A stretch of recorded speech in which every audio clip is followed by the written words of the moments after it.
దయచేసి మిత్రులందరూ నేను కోరేది ఒకటే, ఇవాళ చాలా మంది చాలా మాట్లాడచ్చు.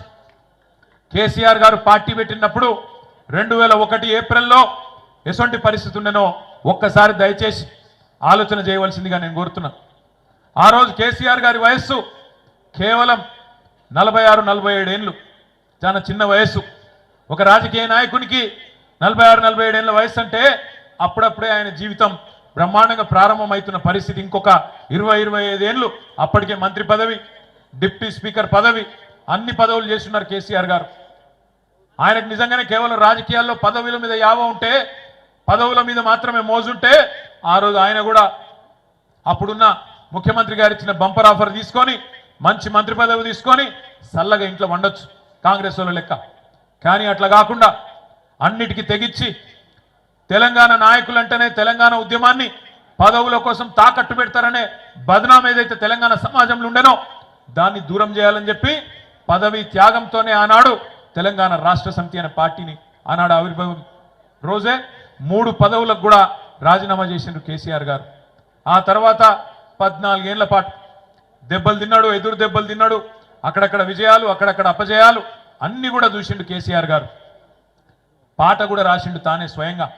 తెలంగాణ ప్రజల్లో ఒక విశ్వాసాన్ని నింపడానికి సిపాయిల తిరుగుబాటు విఫలం అయ్యిందని అనుకుంటే వచ్చేదా దేశానికి స్వాతంత్రం.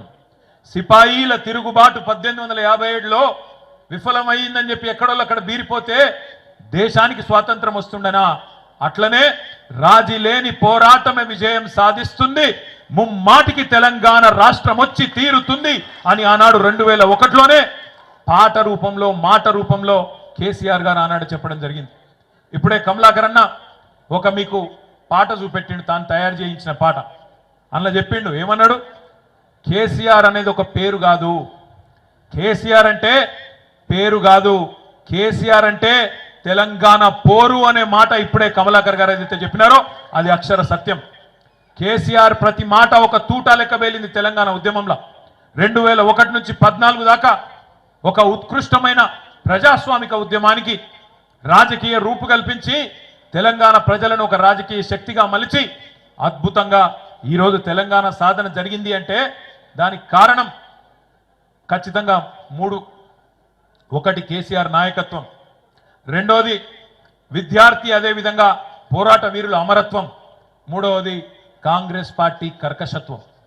కేసీఆర్ నాయకత్వం, విద్యార్థుల పోరాట వీరుల అమరత్వం, కాంగ్రెస్ కర్కశత్వం, ఈ మూడింటి వల్ల తెలంగాణ ప్రజల్లో ఒక నిప్పు పుట్టి అది ఆర్పలేని నిప్పుగా మారి ఆఖరికి మమ్మల్ని కాల్చేస్తుందేమో అని కాంగ్రెస్ పార్టీ భయపడి ఇయ్యకపోతే ఈపు చింతపండు అవుతుందని చెప్పి అర్థమైనాక ఆనాడు విధి లేక దిగి వచ్చి ఇచ్చింది కాంగ్రెస్ పార్టీ. ఇది